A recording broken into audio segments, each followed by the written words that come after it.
और अभी जो पूरा पहलगाम पे अटैक है, सेना की कार्रवाई के पहले ही इन्होंने हर जगह, इनके जो रूलिंग पार्टी से एसोसिएटेड लोग हैं, हर जगह पूरे हिंदुस्तान में इन्होंने मुसलमानों और कश्मीरियों के खिलाफ दंगे शुरू कर दिए कि जैसे कि उनकी गलती है। अब उनकी क्या गलती है, वो तो खुद विक्टिम्स थे वहाँ पे जी। और टूरिस्ट विक्टिम थे, वहाँ के लोग वहाँ विक्टिम थे। तो जो देश में, बाकी देश में जो कश्मीरी स्टूडेंट्स हैं या जो मुस्लिम्स हैं, उनकी गलती कैसे हो गई है? तो ये कम्युनल थिंकिंग जो है कि अगर फ़र्ज़ करो, अगर आपको मालूम भी है कि कौन थे वो आतंकवादी है, वो तो आज तक पता भी नहीं चला, लेकिन अगर आपको पता भी चल जाए तो ये ज़रूरी थोड़ी है कि उस कौम के सिंपली उस रिलीजन वाले बाकी लोग भी गिल्टी हैं। ये तो कम्युनल थिंकिंग होती है ना। फ्रेम में हैं मौजूद डीयू की professor Nandita ma'am. Ma'am, Pahalgam में जो आतंकी घटना हुई और उसके बाद ऑपरेशन सिंदूर हुआ, जिसमें कि पूरे देश ने देखा और विश्व को भी पता चला, लेकिन इस दौरान बहुत सारे लोगों ने सरकार से सवाल करना शुरू किए और जो लोग भी सवाल कर रहे हैं उनके खिलाफ जो है कार्रवाई होती जा रही है। लेकिन कुछ लोग जो सरकार में हैं वो जब सेना पे टीका टिप्पणी कर रहे हैं तो वहाँ जो है उनका रवैया वो जो दोहरा हो जाता है। क्या कहेंगी मैम?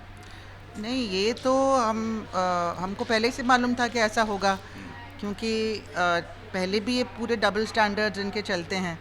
और अभी जो पूरा पहलगाम पे अटैक है, सेना की कार्रवाई के पहले ही इन्होंने हर जगह, इनके जो रूलिंग पार्टी से एसोसिएटेड लोग हैं, हर जगह पूरे हिंदुस्तान में इन्होंने मुसलमानों और कश्मीरियों के खिलाफ दंगे शुरू कर दिए कि जैसे कि उनकी गलती है। अब उनकी क्या गलती है, वो तो खुद विक्टिम्स थे वहाँ पे जी। और टूरिस्ट विक्टिम थे, वहाँ के लोग वहाँ विक्टिम थे।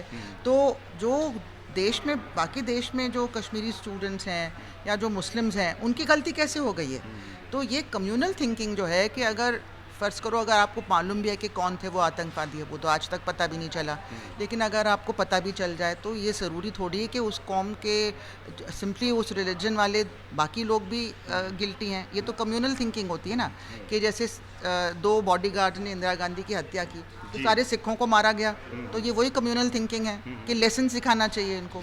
तो ये इनका पहले से प्लान था कि कुछ ऐसा होगा। अगर क्यों हुआ ऐसा, वो तो बहुत सारे सवाल हैं, वो तो पूछेंगे ही लोग कि आपकी सिक्योरिटी कहाँ गायब हो गई?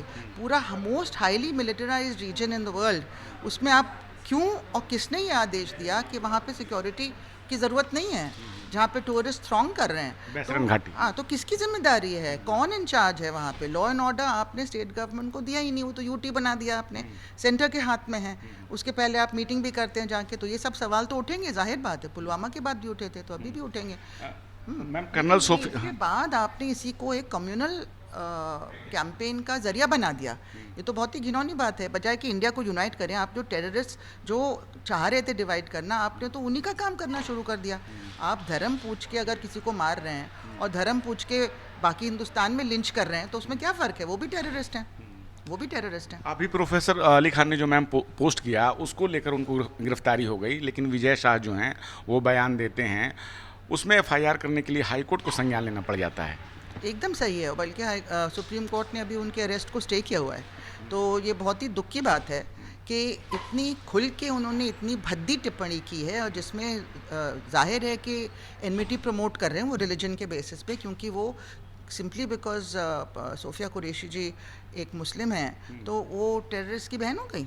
मतलब हर मुसलमान हर टेररिस्ट का कोई रिश्तेदार हो गया है। तो ये तो एकदम हेट स्पीच है ना, इसमें कोई दोहरी बात नहीं, मतलब छिपी बात नहीं है कि आपको इन्वेस्टिगेट करना है। वो तो खुल के कह रहे हैं, मंच से कह रहे हैं, ओपनली कह रहे हैं। तो हेट स्पीच में तो उनको तुरंत गिरफ्तार करना चाहिए था, वो आपने नहीं किया। आपने हेट स्पीच, दूसरा आपने सेना को एक के ऊपर एक भद्दी टिप्पणी की है, एक ऑफिसर के ऊपर एक भद्दी टिप्पणी की है।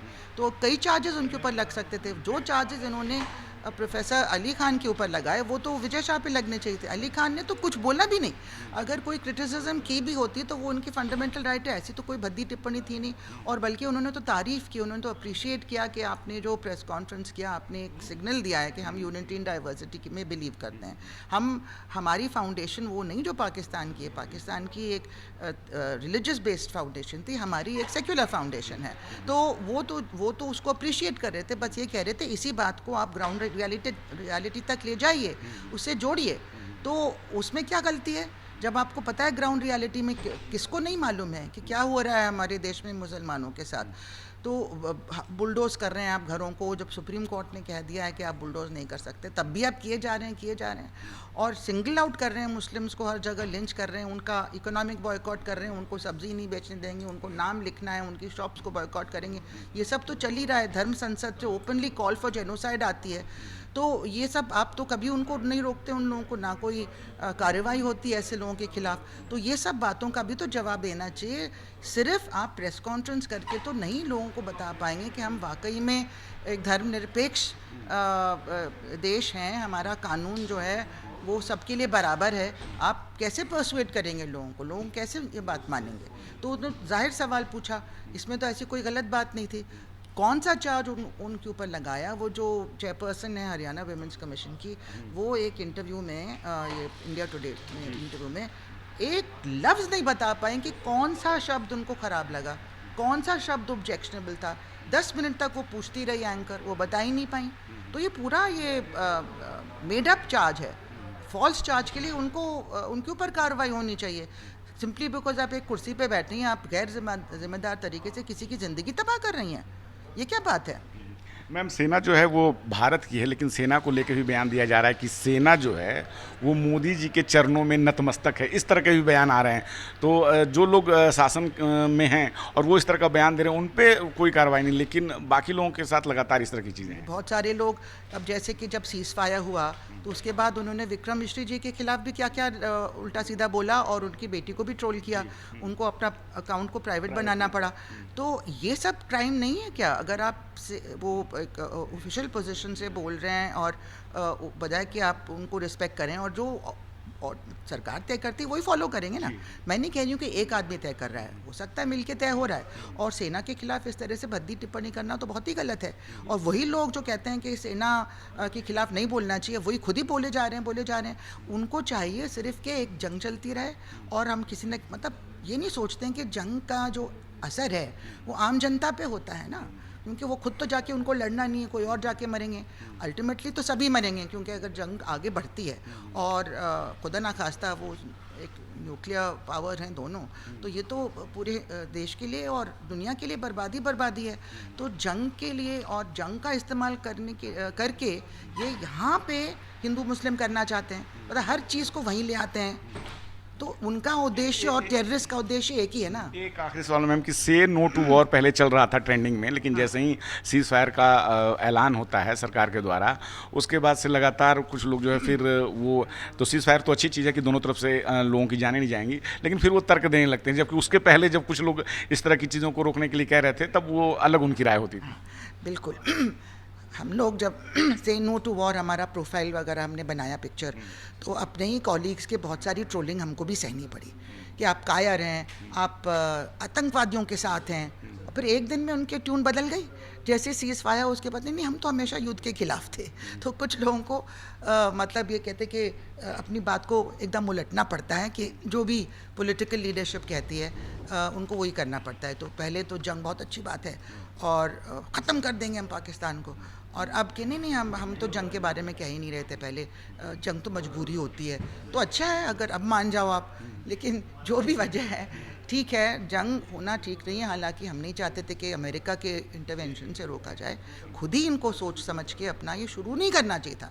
जंग कोई जवाब नहीं होता है, आपको पहले डिप्लोमेटिक चैनल सारे एक्सप्लोर करने चाहिए थे, जैसे कि मनमोहन सिंह ने किया था। मैं कोई कांग्रेस सपोर्टर नहीं रही हूँ, लेकिन मनमोहन सिंह जी ने 2011 जब 2011 में बॉम्बे वाले उसमें 26/11 के बारे में मैं बात कर रही हूँ, तो उसके बाद इन्होंने जिस तरह से कार्रवाई की थी और पकड़ा था एक एक को जो था, मतलब अब एक और आ रहा है वापस वो राणा जो है, लेकिन जितने बाकी कसाब वगैरह को पकड़ के उन्होंने कार्रवाई की थी और उसको कन्विक्ट करके सज़ा भी मिल गई और पाकिस्तान की नाक कट गई थी पूरे दुनिया में।